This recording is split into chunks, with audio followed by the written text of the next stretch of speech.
ঢাকার ভিতরে এখনও যে নৌকা দিয়ে মানুষ প্রচুর হাজার হাজার মানুষ চলাচল করে, আজকে আপনাদেরকে দেখানোর চেষ্টা করব। আমাদের খিলগাঁও থানার এরিয়ার ভিতরে পড়ছে তেরমুনি গোদারাঘাট। তো আমি যাচ্ছি তেরমুনি গোদারাঘাটের দিকে। অনেক দিন যাবৎ আসা হয় না এসব এলাকায়, তো আজকে আসলাম।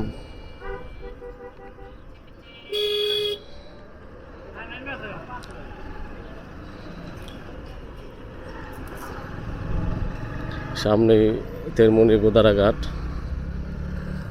ঘাটটিও বিশাল বড়, অনেক মানুষ এখান দিয়ে চলাচল করে। আগে যোগাযোগের অন্যতম ব্যবস্থা ছিল এই নৌকার, এখন রোডঘাট হয়ে গেছে, যার কারণে এখন আর মানুষ নৌকা দিয়ে চলাচল করে না। সব জায়গাতে রোড ব্রিজ হয়ে গেছে, কিন্তু আমাদের ঢাকা সিটির ভিতরে এখনও মানুষ নৌকা দিয়ে চলাচল করে, ভাবতে খুব অবাক লাগে।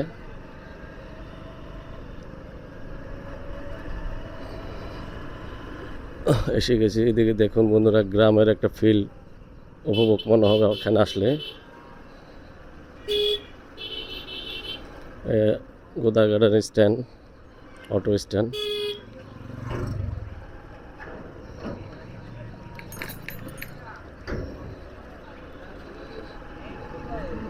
কিছু দোকানপাট আছে।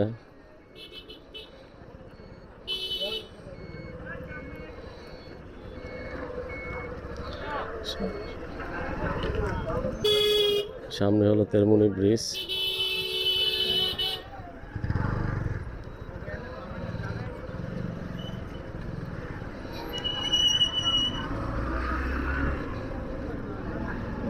সেই গোদারাঘাটের দেখুন বন্ধুরা, কত মানুষ চলাচল করে এখনো, প্রচুর মানুষ। এটা কিন্তু ঢাকা শহরের সিটির ভিতরেই পড়েছে, যেখানে এখনো মানুষ অন্যতম গাড়ি যে আসা যাওয়ার কোনো রাস্তা নাই, এই ব্রিজ দিয়ে পারাপার হতে হয়। এই সেই তেরমুনি গোদারাঘাট। এখন যেহেতু পানি কম, বর্ষার সিজনে পানি প্রচুর পানি হয়। কীভাবে মানুষ চলাচল করতেছে দেখুন। এই নদীটি শীতলক্ষ্যা নদী।